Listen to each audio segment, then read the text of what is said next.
그런데 이 성경은 이것을 두고 말씀하시기를 하나님이 그가 구한 것을 허락하셨더라 이렇게 했어요. 하나님께서 이와 같은 삶을 허락해 주셨기 때문에 가능했다는 거예요. 여러분, 예수님께서 말씀하셨어요. 누구든지 목마른 자 내게 와서 마시라, 그 배에서 생수의 강이 흘러나게 하리라 하셨는데, 여러분, 주님께서 허락해 주신 이 성령의 생수, 말씀의 생수를 와서 마실 그때에 뭐예요? 가능하지, 우리 스스로 가능하지 않습니다. 그분 앞에 나와야 돼요. 우리의 노력으로 되어지는 것이 아니라 주님 앞에 나와야, 하나님께서 허락해 주셔야 된다라고 하는 부분입니다. 여러분, 구약의 나오미, 룻 모든 것 잃었어요. 그런데 어느 한순간에 하나님께서 자기 백성을 돌아보셨다, 그리고 양식을 주셨다라고 하는 말씀을 허락해 주셨어요. 들었어요. 그 들었을 때에 새로운 삶의 길을 걸어가기 시작을 했었습니다. 여러분이 아시다시피 무너진 예루살렘의 성벽 52일 만에 재건했던 느헤미야, 여러분, 그가 하나님께서 나에게 도우사 이루어 가셨다, 하나님께서 허락해 주셨다라고 하는 것을 간증했습니다. 저와 여러분, 예수를 믿는 것 하나님께서 허락해 주신 줄로 믿습니다. 여러분들이 하나님께서 우리 모든 삶을 주관하시지만 예배는 뭐예요? 하나님께서 예수를 믿도록 허락해 주셔서 예배를 드리는데, 예배를 드리기 위해서 여러분들이 나오셔야만 하는 것입니다. 예배를 드리기 위해서 내가 나와야 돼요. 하나님께서 모든 것 주관하시지만 가만히 있거나, 그리고 자기 좋을 대로 자기의 생각대로 자기의 길을 걸어가는 자에게 임하는 것이 아니라고 하는 것을 봅니다. 여러분, 오늘 야베스를 볼까요? 9절에 이렇게 말씀하죠. 야베스는 그의 형제보다 귀중한 자라 그의 어머니가 일어나여 이르되 야베스라 했으니 이는 내가 수고로 낳았다 함이었더라 그랬는데, 여기서 중요한 한 가지 사실을 발견할 수 있습니다. 자기에게 주어진 현실을 이 야베스는 부정하지 않았다라고 하는 것을 발견할 수 있습니다. 야베스, 여러분, 슬픔, 고통이라고 하는 의미를 지니고 있는 이름이었어요. 여러분, 그의 엄마가, 부모가 쉽게 이야기하면 지어준 것입니다. 여러분, 학자들은 오늘 본문에도 우리가 유추해서 알 수 있겠습니다만은 태어날 때부터 이미 힘들고 어려운 삶이었다, 고통 가운데 양육받았다, 태어날 때 나는 과정에 해산하는 가운데, 고통 가운데 태어났을 가능성도 있다, 이렇게 주장하는 학자들도 있습니다만은, 여러분, 그래도 그렇지 자기 아들 이름을 엄마가 이름만 딱 부르면 슬픔이다, 고통이다, 고통 중에 수고로 낳았다, 이런 이름을 주었어요. 글쎄, 그러니까 사실 이 이름 딱 들으면 저는 그래요. 우리가 이름 바꾸었으면 좋았을 이름이다, 이렇게 생각할 수 있습니다. 사실 성경에도 이름 바꿔진 예들이 많습니다. 아브라함이 됐어요. 야곱, 뒤꿈치를 잡았다, 이것이 이스라엘 바뀌었어요. 그리고 베드로도 이름이 시몬에서 베드로로 바뀌었어요. 오늘날 저와 여러분들 이름을 바꾸면서 살아가는 사람 있지 않습니까? 새롭게 살겠다, 그거 좋은 거예요. 그런데 여러분이 이름의 의미가 썩 좋지도 않음에도 불구하고 자신의 이름을 바꾸지 않고 그대로 이 야베스는 사용했다라고 하는 것을, 이것을 두고 우리가 의미를 부여하자라고 하면, 부모 통해서 자신에게 온 모든 것 인정하고 수용했다, 우리가 이렇게 해석해 볼 수 있습니다. 중요한 것은 이름 바꾸는 것보다 삶의 자세와 태도가 더 중요합니다. 여러분, 내게 주어진 성, 이름, 신체 조건, 출생지, 환경, 이런 것 사실 내 마음대로 할 수 없잖아요. 그렇기 때문에 부모로부터 이렇게 물려받은 것, 부모로부터 주어진 것, 나의 의지, 노력으로 할 수 없는 것, 여러분 기억하셔야 돼요. 그 하나님의 주권과 섭리 속에 나에게 주어졌다라고 하는 사실을 여러분 부정해서는 안 되는 것입니다. 왜 하필이면 우리가 동양인으로 태어났습니까? 백인이면 더 좋은데 영어도 잘하고 그렇잖아요. 예. 왜 하필이면 한국 사람이죠? 뭐 제 얘기 되면 왜 하필이면 남씨고 이름이 우태기가 뭡니까? 예.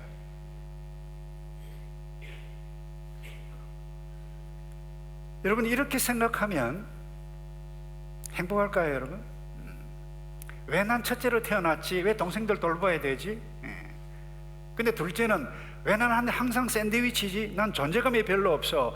부모를 부를 때는 언니를 부르든지 오빠를 부르든지 동생을 부르죠. 그리고 맛있는 거 줘도 그러고 항상 중간에서 샌드위치. 왜 나는 존재감이 없지? 둘째로 태어난. 또 막내는 항상 우리 부모님은 막내 하는데 왜 나는 첫째로 태어났지? 둘째로 태어났지? 왜 나는 왜 이렇게 키가 크게? 왜 나는 키가 이렇게 작아? 여러분 이렇게 생각하는 사람이 나 자신에 대해서 귀하다, 귀중하다, 부모님을 감사하고 나는 사는 것이 행복하다. 여러분 하나님을 감사하며 살 수 있을까요? 그렇지 못할 것입니다. 여러분 야베스는 그런데 자신에게 주어진 그 이름, 환경 부정하지 않았다라고 하는 부분입니다. 여러분이 광야같이 메마른 삶, 이 세상에서 여러분 성령받아 회복되어 생수의 강이 흘러나게 하는 삶의 기초가 어디에 있습니까? 바로 여기 있어요. 내가 바꿀 수 없는 것, 하나님의 섭리와 하나님의 주권에 의해서 내가 한국 사람, 나의 집안, 환경, 나의 신체 조건, 현재에 있는 여러분의 배우자, 자녀, 모든 것, 하나님의 섭리 가운데서 여기까지 왔다. 그리고 나는 하나님의 섭리에서 이 땅에 태어났다. 하나님의 위대한 작품이다. 이 인식하는 것, 이 얼마나 중요한지 모릅니다. 여러분 1963년생입니다. 송명희 시인. 연세 드신 분은 잘 알 거예요. 우리 학생들은 잘 모르기 때문에 이미지를 좀 올려주세요. 태어날 때부터 내성마비로 태어나서 자신의 몸도 제대로 가누지 못했습니다. 말 한마디 하려면 온몸을 비틀었어요. 다른 사람이 말을 알아듣지 못해서 어머니가 옆에서 통역을 내줘야만 했었습니다. 근데 어느 한 집회에서 제가 읽은 글에 의하면 한 의사 선생님이 수술을 하면 좋아질 수 있습니다. 딸에게 말씀해 주시겠습니까? 라고 했을 때 고민하면서 딸에게 이야기했는데 이 딸이 엄마 나 이대로가 좋아요. 그렇겠다는 거예요. 근데 그런 그가 나라고 하는 시를 적었어요. 여러분 다 아시잖아요. 나 가진 재물 없다. 나 남이 가진 지식도 없다. 나 남에게 있는 건강도 없다. 나 남에게 남이 갖고 있는 것 갖고 있지 않는 것 가졌으니 그것이 뭔가 하면 나 남이 보지 못한 것 보았고 나 남이 듣지 못한 음성 들었고 나 남이 받지 못한 사랑 받았는데 이분이 뭐라고 표현하고 있는가 하면 나 남이 모르는 것 깨달았네. 공평하신 하나님이 그랬어요. 공평하다는 거예요. 그의 입에서 이런 이미지 한번 보세요. 휠체어에 앉아있는 송명희 시인이 지금 몸이 굉장히 아프다고 그래요. 근데 여러분 송명희 시인이 공평하다고 그랬는데 도대체 무엇이 공평하다는 거예요? 이거예요. 죽어야 할 자신이 아니 모든 인간은 다 죽는다. 공평하다는 거예요. 그런데 죽어야 할 그 인간을 자신을 용서하고 싶은 사랑의 하나님이지만 무조건 덮어놓고 사랑하신 것이 아니라 죄의 대가를 지불하기 위해서 죄인이 죽어야 할 그 처벌을 십자가 위에서 예수님께서 자기를 위해서 사랑하신 그 십자가의 은혜가 공평하다는 거예요. 하나님은 율법과 용서를 다 이루신 공평하신 하나님. 그래서 예수 그리스도를 믿으면 빈부귀천, 건강하고 건강하지 못하고 관계없이 남녀노소 다 공평하게 구원받고 예수 그리스도를 믿지 아니하면 동일하게 심판받는 것, 그게 공평하다는 거예요. 근데 그것을 알았다라고 하는 이 사랑, 나가 얼마나 좋은가. 하나님께서 내 몸을 이렇게 허락하셨다라고 하면 난 그대로 살겠다는 거예요. 그런 삶의 자세를 가지고 있었던 송명희 시인이 야베스였어요. 이런 바벨론 포로 이후에 고향 땅에 돌아왔어요.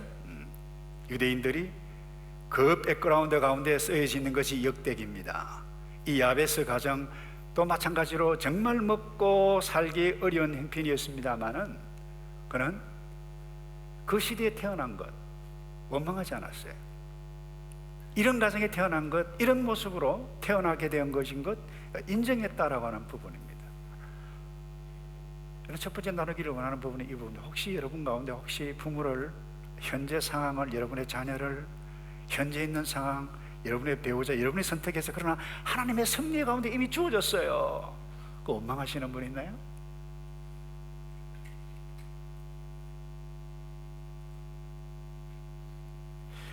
아니 그 어떤 것에 의해서 원망하고 있다라고 하면 그 원망이 저와 여러분의 삶을 더 힘들게 한다라고 하는 사실을 기억할 수 있었으면 좋겠습니다. 그런데 야베스는 이 원망, 불평 대신에 인정했어요. 그리고 자기 자신의 처한 상황에서 현재 할 일을 했던 사람이에요. 자기 형편에서 했던 일이, 그 일이 무엇이었어요? 오늘 본문에 하나님께 아뢰었다 그랬습니다. 하나님께 기도하는 일이었어요. 10절입니다. 야베스가 어떤 하나님이라고 그랬어요? 어떤 하나님이에요? 여러분 한글 읽을 줄 모르십니까? 예, 이스라엘 하나님. 굉장히 의미가 있습니다. 이스라엘 하나님께 아뢰어 가로되, 나의 하나님이지만 이스라엘 우리의 조상 때부터 인도해 주신 아브라함, 이삭, 야곱의 그 하나님, 이 역사를, 유대 역사를 보면 하나님을 반역해서 바벨론 포로까지 가고 어려움을 당해 있지만 그 가운데서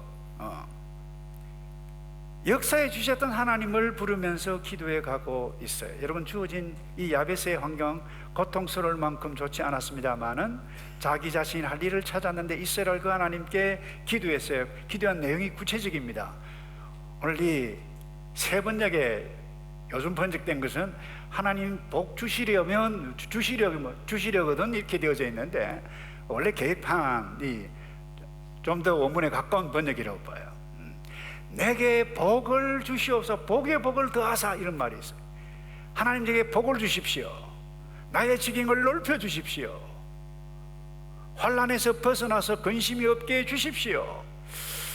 여러분이 야베스가 이렇게 기도를 했어요. 자기 현실에서 할 수 있는 일이 이것밖에 없었다. 학자들 이야기고 현재 상황도 그랬어요. 그는 간절하게 기도했는데 하나님께서 그 구하는 것을 허락하셨더라고, 응답받았다라고 하는 사실을 선명하게 기록하고 있는데,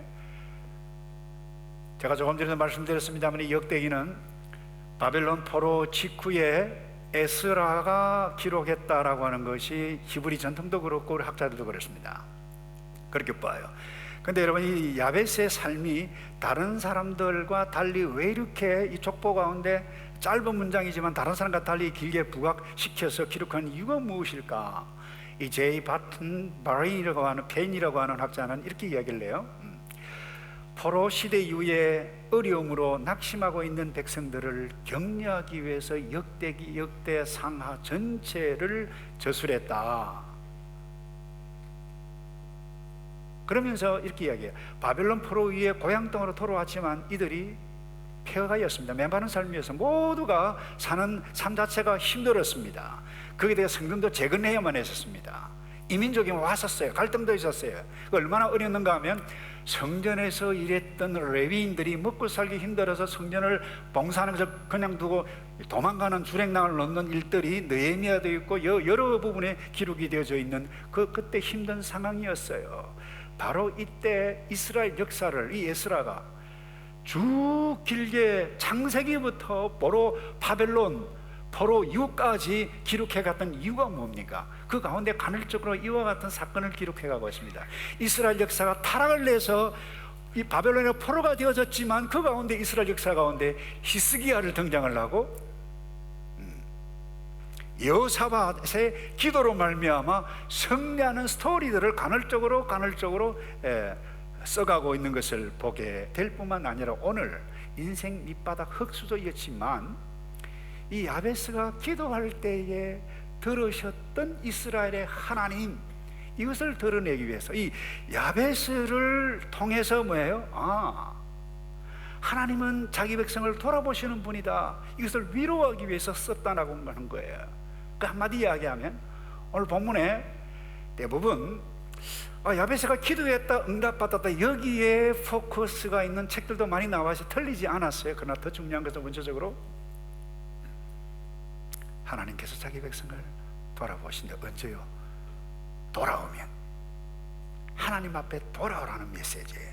하나님 앞에 돌아오면 회복된다라고 하는 메시지예요. 그 예수님께서도 이런 맥락에서 신약에 와서 말씀하셨어요. 누구든지 목마르거든 내게로 와서 마시라. 그 배에서 생수의 강이 흘러나리라고 하신 것은 뭐예요?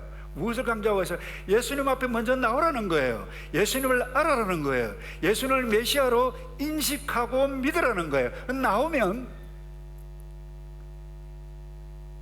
그 배에서, 그 삶에서 생수의 강이 흐른다는 거예요.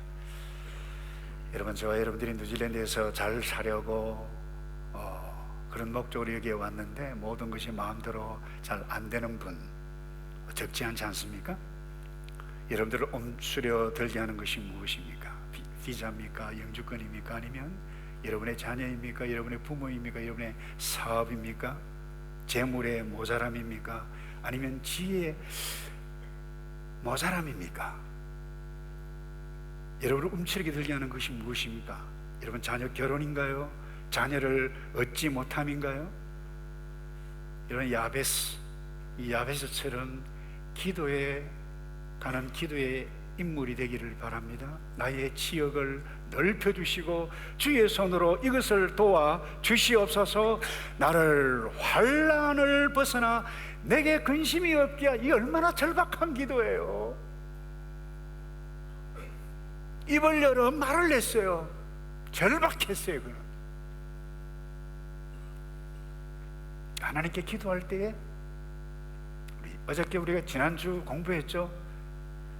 내 말이 내 귀에 들린 대로 내가 행하겠다고 했는데 이렇게 기도한 대로 응답되었다라고 하는 사실, 여러분 이렇게 기도하는 저와 여러분 되기를 주님의 이름으로 축복합니다. 근데 더 중요한 것이 바로 여기에 있어요.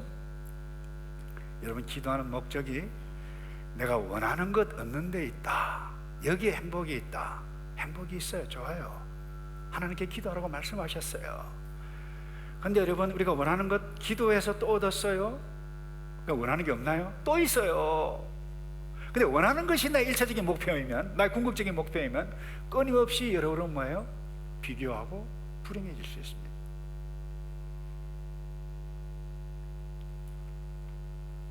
우리의 한계가 없기 때문에 그래요. 이기적인 존재는.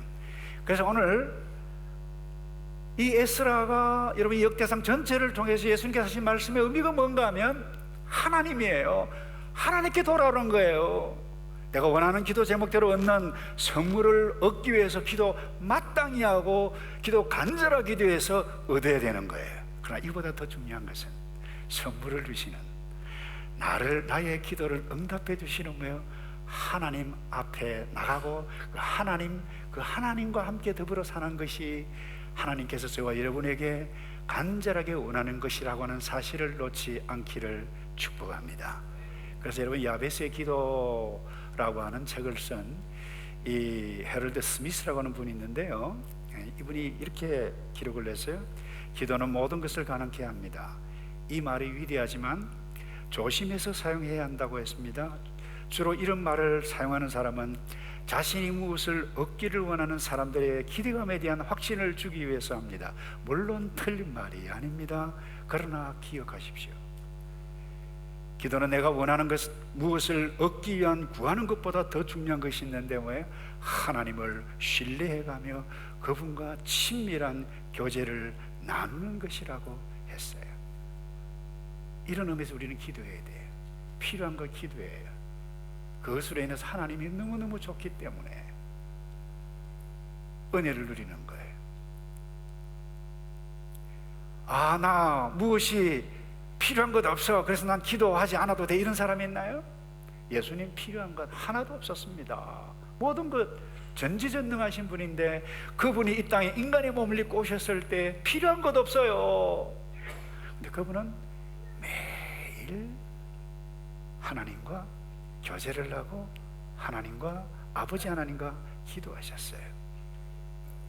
그래서 기도는 이런 의미에 있어서 하나님의 보물 창고를 활짝 여는 열쇠이지만, 인간적인 차원에서 보물 창고를 여는 열쇠라고만 알려주는 사람이 있다라고 하면 어리석은 사람이다, 이런 글까지 부분을 냈어요. 그래서 오스왈드 챔버스라고 하는 우리 영적 거장 선배는 이렇게 이야기했어요.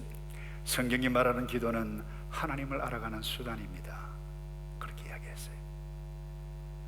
기도는 선물을 넣는 열쇠가 아니라 선물을 주시는 그분에게 나아가는 것이라고 했습니다. 왜 여러분 야벳을 이렇게 존귀한 자라 귀중한 자라 이렇게 했을까요? 기도만 하지 않았다는 거예요. 응답받은 후에 땡 끝나지 않았다는 거예요. 감사하고 또 감사하고 하나님을 신뢰해가며 그분과 더 깊은 교제에 있었지 않았다라고 하면 귀중한 자라 존귀한 자라. 성경은 이런 맥락에서 기록하지 않았을 것입니다. 존귀한 자로 기록했다라고 하는 부분은 그가 하나님을 존중히 여겼다라고 하는 부분이에요. 마지막으로요, 우리가 이 야벳을 통해서 놓치지 말아야 할 중요한 또 한 가지가 있습니다. 그건 정면 돌파입니다. 정면 돌파는 자세라고 하는 부분입니다. 좀 전에도 말씀드렸습니다만 이 야베스, 귀중한 자라 존귀한 자라, 사실 여러분 성경에 우리 모두가 타락하며 죄인으로 살아가고 있지만 귀중하지 않은 존재가 어디 있습니까? 근데 성경은요, 특별히 이 야베스에 대해서 이 귀중한 자라고 평가하는 이유가 어디에 있습니까? 타락한 존재이지만 그 삶 가운데, 설교 지난주에 나눴던 맥락 가운데서 말씀하면 그가 그 삶 가운데 생수의 강이 흘러나게 하는 존귀한 삶을 누려갔기 때문에 그래요. 그 가운데 하나가 뭐예요? 그냥 기도만 하지 않았다는 거예요. 불리한 현실, 환경을 그냥 보고 있지 않았습니다. 그 환경을 기도로 전면 돌파했다라고 하는 부분입니다. 부친이 먼저 일찍 돌아가신 것 같아요. 어머니가 가족을 부양해 가야 하는 환경 이 자체, 유목 농경 문화 때는 정말 힘듭니다. 거지 신세와 마찬가지입니다. 나오미 룻 보세요. 남편을 잃었을 때 거지였습니다. 고향에 돌아왔지만 먹고 살 길이 없었어요. 남의 밭 이삭을 주었어요. 거지였어요. 여러분, 극복하기, 돌파하기 힘든 환경이었습니다. 그것이 이 야베스의 형편이었습니다. 거의 거지 비슷비슷했어요. 그런데 이것보다 더 큰 장애물이 저는 하나 있었다고 생각합니다. 그 무엇인가 하면 가족들의 부정적인 생각이었어요. 이 어머니 보세요. 어떻게, 죄송해요, 애기 이름을 여러분 자녀 놓으면 고통이다 쉽게 얘기하면 인간 되겠냐 이런 의미로 이름을 지어줬어요. 그런 부모 있나요? 그만큼 부정적이었다라고 우리가 생각해 볼 수 있을 것입니다.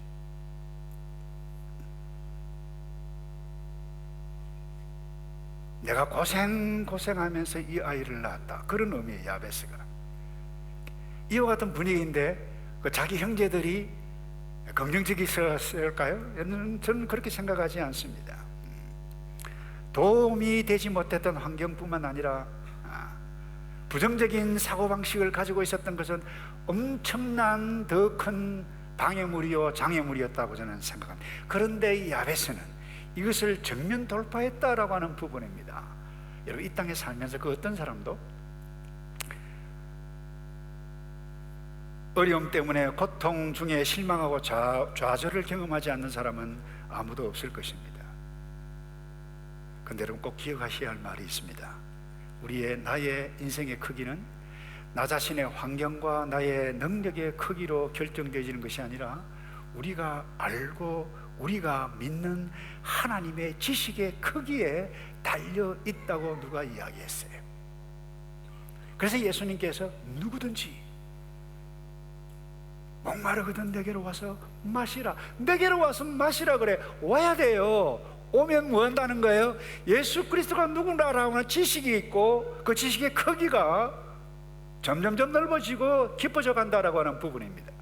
그 예수님께서 주시는 이 말씀, 이 성령의 생수, 말씀의 생수를 마실 때에 세상을 이길 힘과 지혜를 얻기 때문입니다.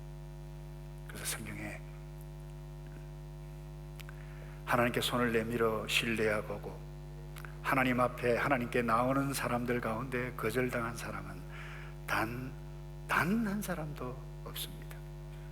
수많은 인물들이, 신앙의 인물들이 그렇잖아요. 대표적으로 다윗, 시편 40편 1절 3절에서 이렇게 말씀합니다. 읽겠습니다. 내가 여호와를 기다렸다 또 기다렸다. 이 말은 기도하고 또 기도했다는 거예요. 하나님 앞에 나가고 또 나갔다는 거예요. 귀를 기울이사 나의 부르짖음을 들으셨도다. 간증해.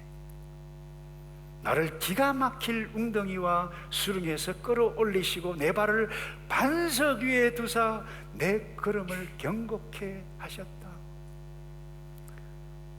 다윗 죄도 지었어요. 못된 짓도 많이 했어요. 그러나 하나님의 은혜로 위대한 일들을 했지만 최고의 권력자 사울에게 기가 막힐 상황을 얼마나 많이 당했는지 모릅니다.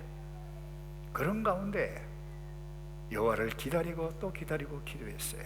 그때 내 걸음을 경고케 하셨도다. 새 노래 곧 우리 하나님께 올린 찬송을 내 입에 두셨으니 많은 사람이 보고 두려워하여 여호와를, 무슨 말입니까? 하나님은 모든 것 아시고 하나님 앞에 나오는 자 반드시 들어 쓰신다라고 하는 부분. 그는 양치는 시골 촌뜨기였습니다. 기가 막힌 어려운 환경 가운데 있었습니다. 그가 부르짖고 하나님을 존중히 여겼을 때에 건지셔서 나라를 섬기는 일꾼으로 세워주셨습니다. 한 사람만 더 예를 들고 말씀을 맺겠습니다. 사도 바울. 우리가 생각할 때 와, 사도 바울 존경해요. 저도 존경해요. 그러나 인간적으로 보면 그런 말도, 스피치도 별로 잘하지 못했어요. 이런 표현이 나는 말에는 졸아나, 나는 말을 하는데 스피치가 별로 좋지 않다, 이 이야기합니다. 말을 잘 못했습니다. 똑똑하긴 했을 것입니다.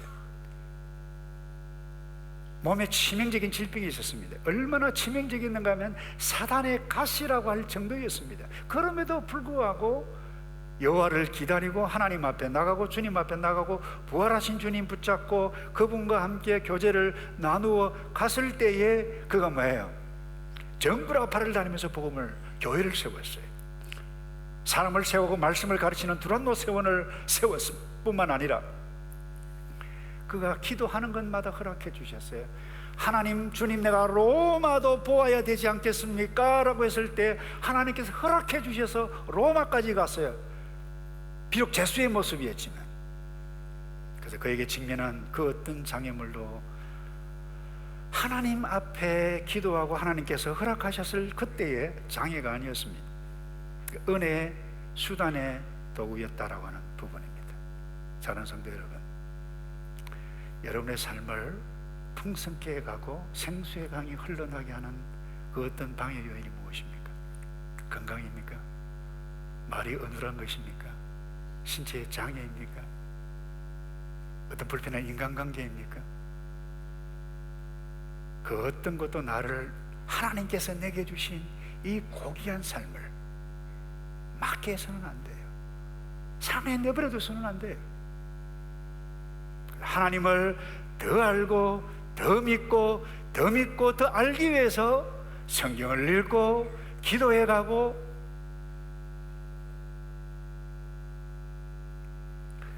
아브라함을 통해서 역사하셨던 하나님, 이삭을 통해서 역사하셨던 하나님, 모세를 통해서 역사하신 그 이스라엘의 하나님께 야베스가 기도했을 때에 하나님께서 허락해 주셨더라.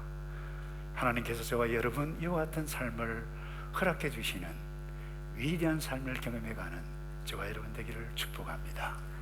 기도하겠습니다.